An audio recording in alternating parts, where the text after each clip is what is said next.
Following up on Call of Duty 1 was a big challenge. We weren't sure which direction we wanted to take it.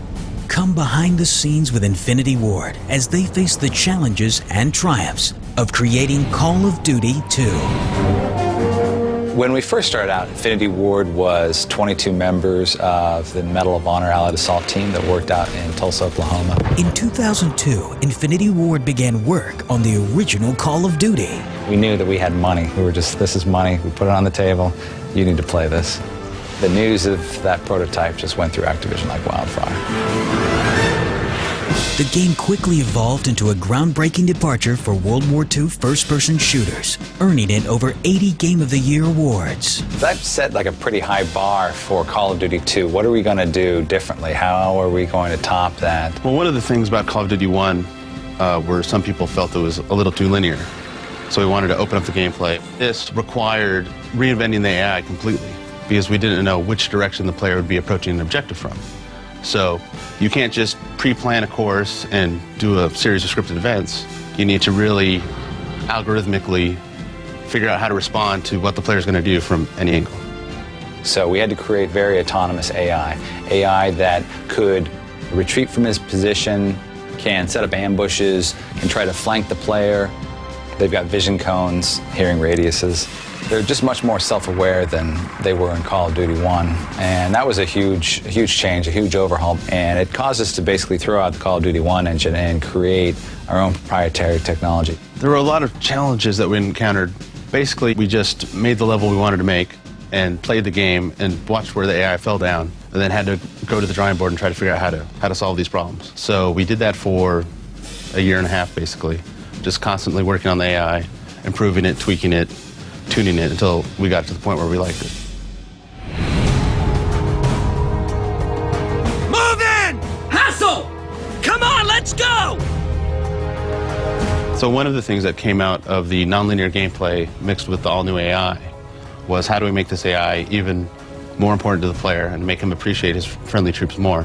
And basically what came out of that was the concept of this battle chatter system, where the AI understand the field of battle. They call out enemy troops, they call out position. Machine gun from the legs! Now we made the AI so autonomous that they knew where they were, wherever they were on the map. Any location, if they were on a second floor of a building, if they were behind a wall.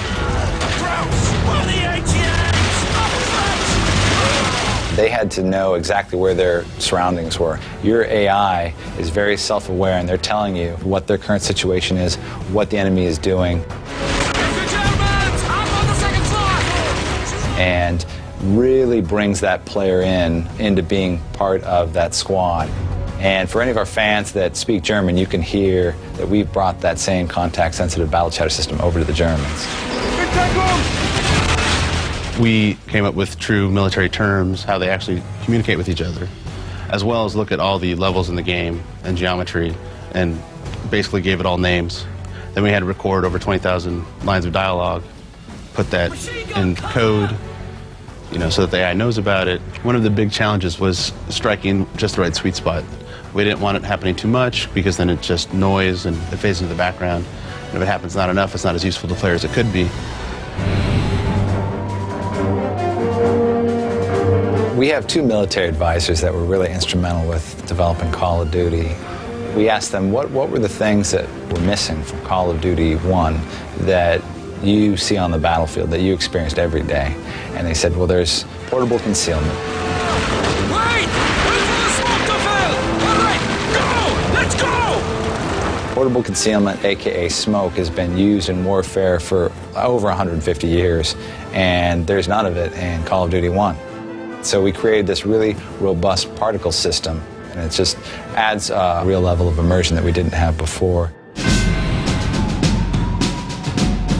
We have a lot of great level designers who do a lot of research and are inspired by real events. So on the Duhawk level, for example, the Rangers actually did scale the cliff face, and the guns had actually been moved, and they did actually have to go find the guns. We storyboard out this stuff, and it was soldiers start on the Higgins boat on the way in, soldiers are on the beaches, soldiers scale the cliffs. It was a lot more complicated when we implemented it than what we saw just from the storyboards. That whole level took a massive effort from a large group of people for a few months before we had the E3 trade show.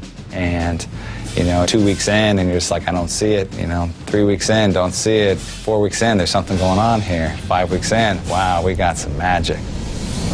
Keeping up their high standards for authenticity, the team did extensive research, including sending design teams to North Africa and France. We had an artist and a game designer to check out what a real North African village looks like. We also sent a few artists to Normandy to check out French villages. There's a big difference between how Americans perceive a French village and how they really are laid out. And it really kind of caused a big redesign for a lot of stuff. Probably the biggest challenge that we had, I think maybe a month into development of that, Microsoft came to Activision and said, we want Call of Duty to be a launch title, exclusive to the Xbox 360. We told them it's not going to be a problem, we're going to knock it out of the park.